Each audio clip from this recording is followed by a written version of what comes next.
বলেছ। আজকে তো আমাদের মধুরাত। এই মধুরাতে ফোনটা যদি বারবার ডিস্টার্ব করে, আমাদের মধুরাত আর মধুরাত থাকবে না, একদম নিম পাতার মতো তেতো হয়ে যাবে। ঠিক আছে, আমি ফোন অফ করে দিই। ওকে। হ্যাঁ, আমি শুরু করছি, এবার যে শুরু করছি না, আমি আর থাম।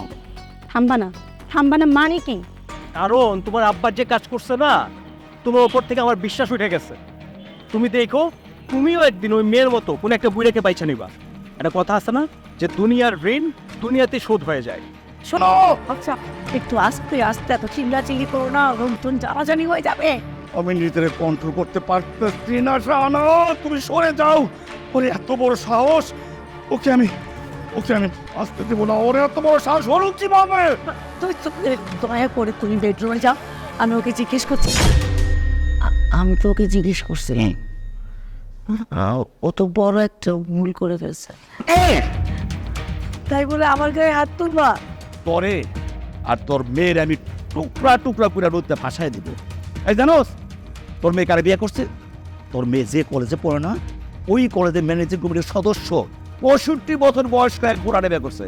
এই আমার বয়স, আমার বয়স কত? আমার বয়স কত? 45 থেকে 50-এর মধ্যে হবে। আমার চেয়েও বেশি বয়সের বুড়ারে বিয়ে করছে। এরপর তুই বলবি আমি চুপ থাকতে? তুই বলে কি সান্ত্বনা দিবি? আর তুই কি বলবি যে আমি তারে মাইনে নেবো তোরে? ও বিয়ে করেছে এটা আমি শুনেছি, এর বেশি আমি কিছু জানি না। ছেলের বয়স যে এত, এটা জানলে তো কোনো বাবা মাই মানবে না।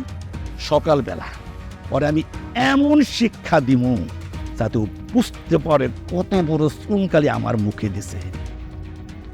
এখন মহল্লার সবাই যখন জানবে এই কলঙ্কের কথা, তখন আমি মুখ দেখাবো কি করে? আমার তো মরণ ছাড়ার কোনো উপায় থাকবে না। এখন মেয়েটা ঘুমাচ্ছে, সকাল হোক তখন আর কোনো ছাড় দিও না। ও জানি বাড়ি থেকে বের না হয়, পরে তুই বের হতে দিবি না। দেখছ, একটা মেধাবী ছাত্রীর মনে কত কুবোধ দিয়েছিল আমার। না, এটা ভাবতে ঘৃণা লাগে রে, ঘৃণা লাগে। পরে নিয়ে কত আশা, কত স্বপ্ন ছিল, সব আমার শেষ হয়ে গেল রে। আমার শেষ হয়ে গেল, সব শেষ করে দিয়েছে, সব শেষ।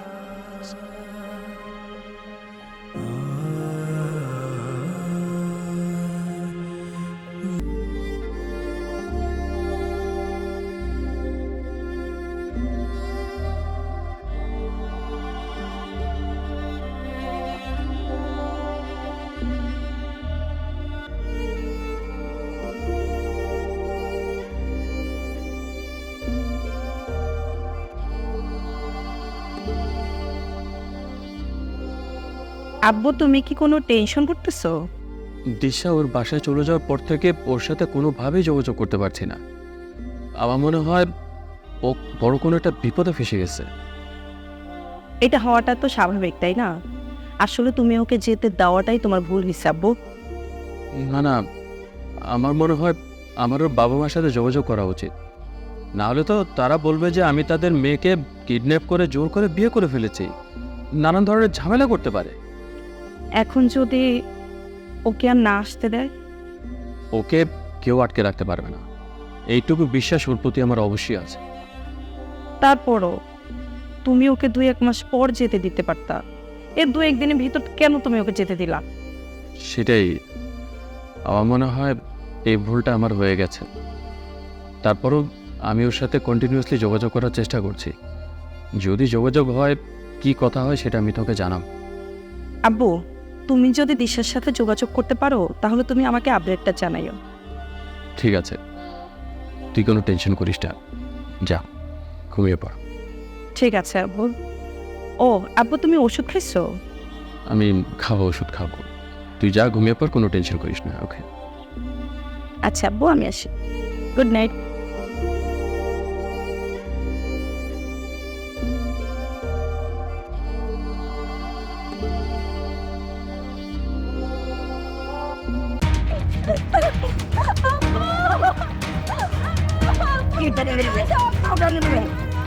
মেরে ফেল।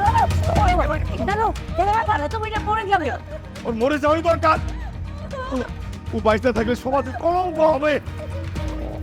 ইস, আমি ওর বাইরে ফেলাবো, একেবারে বাইরে ফেলাবো। ব্যাস আপু, ব্যাস। অনেক হয়েছে, আর না, আমি আর সহ্য করতে পারতেছি না। জীবনটা আমার, সিদ্ধান্ত আমি নিছি। আমার সিদ্ধান্ত যদি কোনো ভুল হয়, আমার যদি কোনো কিছু হয়, আমি তোমাদেরকে দোষ দিব না। আমি আমার ভালো মন্দ বুঝি। এই শাহানা, দেখছো দেখছো কথায় কথা আমার সাথে তর্ক করে।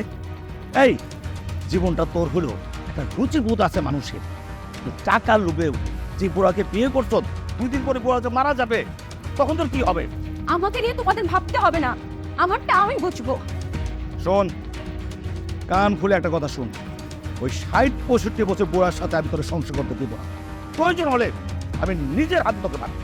তাই বলছি একটা এরকম বুড়া লোকটাকে বিয়ে করিনি। আর এটা কোনো কথা, একটা ইয়াং ছেলেকে বিয়ে করলো তো আমরা মেনে নিতে পারতাম, কিন্তু এই লোককে তো অসম্ভব মেনে নেওয়া। তোমরা মেনে নিলে নিবে, না নিলে আমার তাতে কিচ্ছু যায় আসে না। আমি তাকে ভালোবাসি মা, আমি তার সাথে সংসার করব। তাতে যদি আমি হ্যাপি না থাকি, সেটা আমার প্রবলেম। তোমাদের সমস্যা কি? সমস্যা কোথায়? সমস্যা কোথায়? মানুষের সামাজিক একটা সম্মানবোধ আছে, মানুষের একটা মনুষ্যবোধ আছে।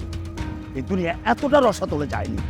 তুই তুই যে অপরাধ করেছিস, আমি আমি তোকে আমি তোকে মেরেই ছাড়বো। আমি তোকে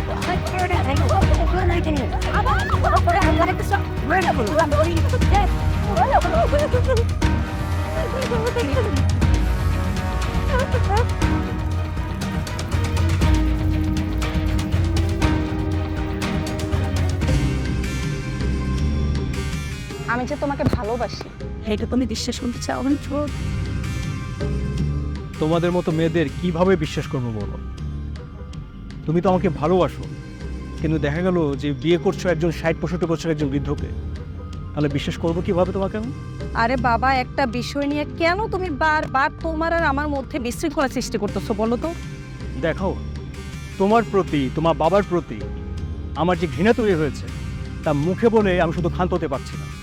তোমার বাবাকে যদি দূরে চোর মারতে পারতাম, তাহলে আমি শান্তি পেতাম। তুমি বলো তো, আমার বাবা কি তোমার কোনো ক্ষতি করছে, না তোমার ফ্যামিলির কোনো ক্ষতি করছে? তাহলে তুমি কেন আমার বাবার সাথে শত্রুতার মতো করতেছো? ওই মেয়েটা তো কোনো না কোনো ফ্যামিলির মেয়ে, কোনো বাবার মেয়ে, কোনো ভাইয়ের বোন। তোমার বাবার কাছে কি মানে এগুলোর কোনো ভেদাভেদ নাই? তোমার বাবা না একজন জ্ঞানী মানুষ? এই কাজটা করার আগে উনি একটাবার চিন্তা করলো না এই সমাজ কি বলবে, এই সভ্যতা কি বলবে? আচ্ছা শোনো, তুমি এসব বিষয়ে বাদ দাও তো। এসব বিষয়ে আমি আর কোনো কথা বলতে চাই না। না, আমি এগুলো বাদ দিতে পারবো না।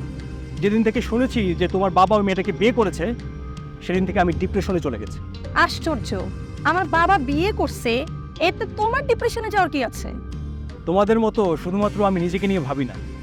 আজকে এই মেয়েটা এই কাজ করেছে, কিছুদিন পরে দেখবে এই মেয়ের মতো আরেকটা মেয়ে কাজ করছে। এইভাবে সমাজ থেকে মূল্যায়নবোধ, শ্রদ্ধা সব কিছু হারিয়ে যাবে। শিক্ষক ছাত্রীর সঙ্গে, ছাত্রী শিক্ষকের সঙ্গে, অফিসে বৃদ্ধ বস তার কর্মচারীর সঙ্গে করবে। কিছুদিন পরে এটা একটা কালচার হয়ে যাবে। আসলে এই ব্যবস্থা থেকে পরিত্রাণ হওয়া দরকার। শোনো, তোমার এত কিছু ভাবতে হবে না, তুমি শুধু আমাকে নিয়ে ভাবো। তোমাকে নিয়ে তো ভাবার কিছু নেই। তুমি যদি পারো তাহলে একটা বৃদ্ধকে বিয়ে করো, তাহলে আমি খুশি হব। হ্যাঁ, এটাই হচ্ছে আমার পাওয়া। তাহলে তোমার বাবার দাঁত ভাঙার জবাব হবে। পাশে আব্বার নতুন বউ, নতুন মা, তো নতুন মাকে রেখে তো আসতে মন চাইবে না। লজ্জা করো না তোমার? কেন লজ্জা করবে কেন? বাসায় একটা যুবতী মেয়ে থাকতে নিজের মেয়ের চেয়ে একটা কম বয়সী মেয়েকে এসে বিয়ে করছে। তোমার বাবার মন মানসিকতা কতটুকু ভালো? মানে কি তুমি আবার শুরু করছো? এবার আমি শুরু করছি আর থামবো না। হ্যাঁ, আমি শুরু করছি, কিন্তু এবার যে শুরু করছি না, আমি আর থামবো। থামবা না? থামবা না মানে কি? কারণ তোমার আব্বার যে কাজ করছে না, তোমার ওপর থেকে আমার বিশ্বাস উঠে গেছে। তুমি দেখো, তুমিও একদিন ওই মেয়ের মতো কোনো একটা বুড়াকে পাইছা নিবা। একটা কথা আছে না যে দুনিয়ার ঋণ দুনিয়াতে শোধ হয়ে যায়। শোনো, একদম ফালতু কথা বলবা না কিন্তু। আমি একদমই ফালতু কথা বলতেছি না। আমি যেটা সত্য সেটা বলতেছি। তোমার সঙ্গে আমি রিলেশন রাখবো না। আজকে থেকে তোমার সঙ্গে আমার ব্রেকআপ। মানে কি? আমার বাবা বিয়ে করেছে, এটা তো আমার কোনো দোষ নেই।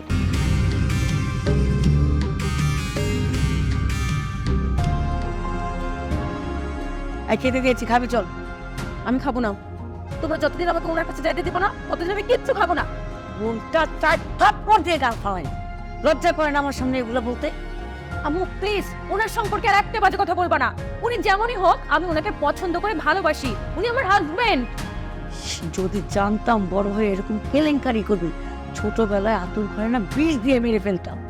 আম্মু তুমি কি আমাকে বাঁচায় রাখছো? বাঁচায় রাখছো তোমরা আমাকে? আমাকে ঘরের বাইরে যেতে দাও না, ওনার সাথে দেখা করতে দাও না, ওনার কাছে যাইতে দাও না। এভাবে চললে আমি অল্প কিছুদিনের মধ্যেই মারা যাবো আম্মু। ওরে বাবা, লাইলি মজদুর দেব, হ্যাঁ? মজদুর কাছে না যাইতে দিলে লাইলি বাঁচবে না। আরে তোর এসব কথা মানাই তো, তুই তোর বয়সী একটা যোগ্য ছেলের জন্য এগুলা বলতি। ওই বুইরার জন্য এগুলো শুনে কি মনে হতেছে জানিস? মনে হতেছে তুই ভণ্ডামি করতেছিস। কি বললাম আম্মু? আমি ভন্ডামি করতেছি? তুমি এটা বলতে পারলা? না, ভণ্ডামি তো তুই করতেছিস না, ভণ্ডামি তোকে নিয়ে ওই বুইরা করতেছে। শোন, টাকা থাকলে না সব কিছু হয় না। একদিন অনেক টাকা থাকবে কিন্তু তোর মনটা যাবে মরে, হ্যাঁ? তখন কি করবি ওই টাকা দিয়ে? হয়েছে আম্মু, তোমার বলা শেষ? প্লিজ এবার তুমি যাও, আমি তোমার এইসব কথা নিতে পারতেছি না আম্মু। আম্মু প্লিজ আমাকে একা থাকতে দাও, আমি পারতেছি না এসব নিতে, প্লিজ যাও। ঠিক আছে যাচ্ছি, দেখি না খেয়ে কতদিন থাকতে পারিস। তার বুইরার প্রেমে পড়ে।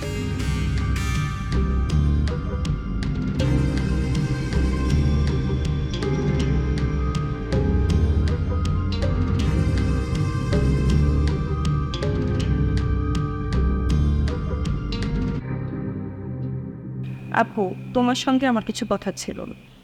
বল, কি বলবি? না, আমার মনে হয় তোমার বসে থাকা ঠিক হবে না। আচ্ছা আপু, তুমি ওর বাসা ছিল না? চিনি তো, আমি তো ওকে বেশ কয়েকবারই আমার গাড়িতে করে ওকে ওর বাসার সামনে নামিয়ে দিয়ে এসেছি। তাহলে তুমি একটা কাজ করো, তুমি আগামীকালকে ওর বাসায় যাও, তারপর ওর ফ্যামিলির সঙ্গে কথা বলো। আমার মনে হয় ওর ফ্যামিলির সঙ্গে কথা বললে ভালো হবে। আমারও তাই মনে হচ্ছে। আমার কি সন্দেহ হচ্ছে জানিস, দিশার আর আমার ব্যাপারটা জানার পর ওর বাবা মা ওকে আটকে রেখেছে। এই জন্য তোমাকে বলি আপু, তুমি কালকে ওর বাসায় যাও, তুমি আর লেট করো না। তুমি ওর বাসায় গিয়ে ওর ফ্যামিলির সঙ্গে কথা বলো, ওর ফ্যামিলির সঙ্গে কথা বললে এর একটা সমাধান হবে। ওকে, ঠিক আছে, আমি আগামীকালকে ওদের বাসায় যাই, ওর বাবা মার সাথে কথা বলি, দেখি তারা কি বলেন। ঠিক আছে আব্বু, তাই করো।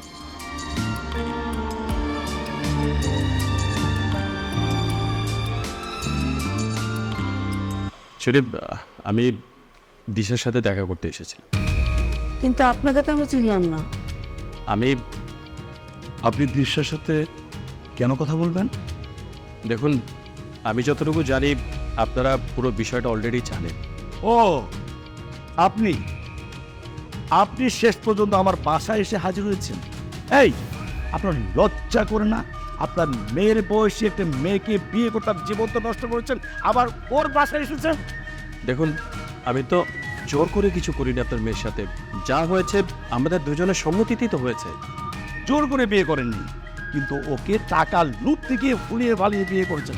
আমি আপনাকে পুলিশে দেব। দেখুন, আপনারা আমার কথাটা বোঝার চেষ্টা করুন, আপনাদের মেয়ে আমার কাছে ভালো থাকবে। ওই মেয়া, তোমার মতো বুড়ার কাছে আমার মেয়ে কি সুখ পাইবো? তুমি শেষ পর্যন্ত আমার বাসায় এসে হাজির হয়েছো। দেখুন, আপনি কিন্তু অতিরিক্ত উত্তেজিত হয়ে যাচ্ছেন, এটা ঠিক হচ্ছে না। এই, তোদের টাকা আছে বলে তোরা যা ইচ্ছা তাই করবি। আমি উত্তেজিত হব না, আমি উত্তেজিত হব। এই, আমি উত্তেজিত হলে তুই কি করবি? একজন বাবা কত কষ্ট করে, কত পরিশ্রম করে তার মেয়েকে লেখাপড়া শিখিয়ে স্বপ্ন দেখে, আর তোর মতো জানোয়াররা সেই স্বপ্ন ভেঙে দেয়। আমি তোর থামো না। আচ্ছা আপনি যান তো, এখানে থাকলে কেউ অঘটন ঘটে যেতে পারে। আপনি যান। ঠিক আছে, আমি যাচ্ছি। যা যা যা বলছি। শোনো, আমি না এসব বড় একটুও ভয় পাই না। ও যদি আর কোনোদিন আমার বাসার সীমার মধ্যে আসছে, ওর পা হাত সবাই ভাঙিয়ে দেবো।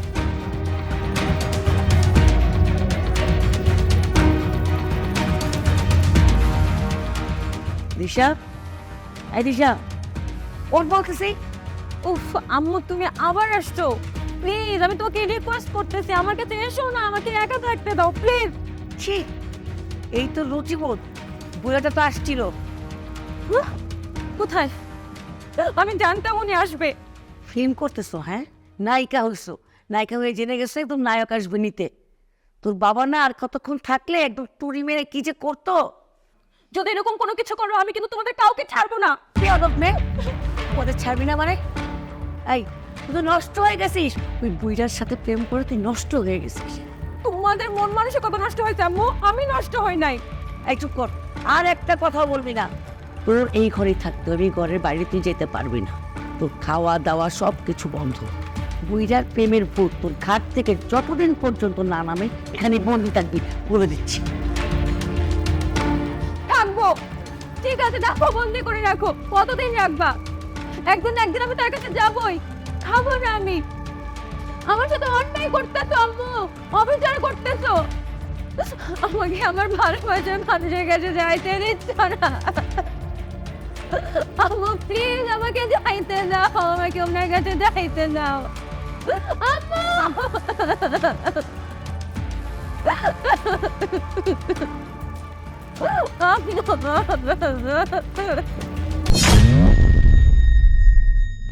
এখন যদি ওর বাবা মা ওকে জোর করে বিয়ে দিয়ে দেয়? না না, এইটা কোনোভাবেই সম্ভব না। দিশার জীবন থাকতে ও আর অন্য কোনো ছেলের কথা কখনো চিন্তাও করতে পারবে না। এইটুকু বিশ্বাস ওর প্রতি আমার আছে। একটা বার, জাস্ট একটা বার যদি আমি ওর সাথে যোগাযোগটা করতে পারতাম না, তাহলে সব সমস্যার সমাধান হয়ে যেত। আব্বু, তুমি ওদের বাসার লোকেশনটা আমাকে দাও, আমি একটু ট্রাই করে দেখি। তুমি আমার কথা শোনো, মাথা ঠান্ডা করো। আমি পাগলামি করছি না। আমি আমার সিদ্ধান্ত নিয়ে দূরে সরে আছি। এখানে পাগলামি কোথায় দেখতে তুমি? দেখো তন্ময়, এমনিতে আমার ফ্যামিলি একটা ঘটনা ঘটায় ফেলছে, এটা নিয়ে এমনি আমি টেনশনে আছি। তার উপর তুমি যদি আমাকে এত টেনশন দাও, তাহলে আমি ডিপ্রেশনে চলে যাবো না বলো? কেন? তোমার আব্বার যে নতুন বউ। আমি কিন্তু তোমাদেরকে পেয়ে, এরকম একটা ফ্যামিলি পেয়ে নিজেকে খুবই ধন্য মনে করছি। I am so happy. আর হ্যাঁ, মাম্মি টাম্মি পরে, আজকে থেকে তুমি আর আমি ফ্রেন্ড ফ্রেন্ড ফ্রেন্ড ফ্রেন্ড। আচ্ছা শোনো, তোমরা যেহেতু ফ্রেন্ড হয়েই গেছো, তাহলে আসো আমরা এটা একটা সেলিব্রেট করি। একটা 5 স্টার হোটেলে আমরা ডিনার করব। না না, তার একদিন তো শপিং, আমরা আজকে শপিং করবো। শপিং? আচ্ছা ঠিক আছে, ওকে শপিংও করে দিব।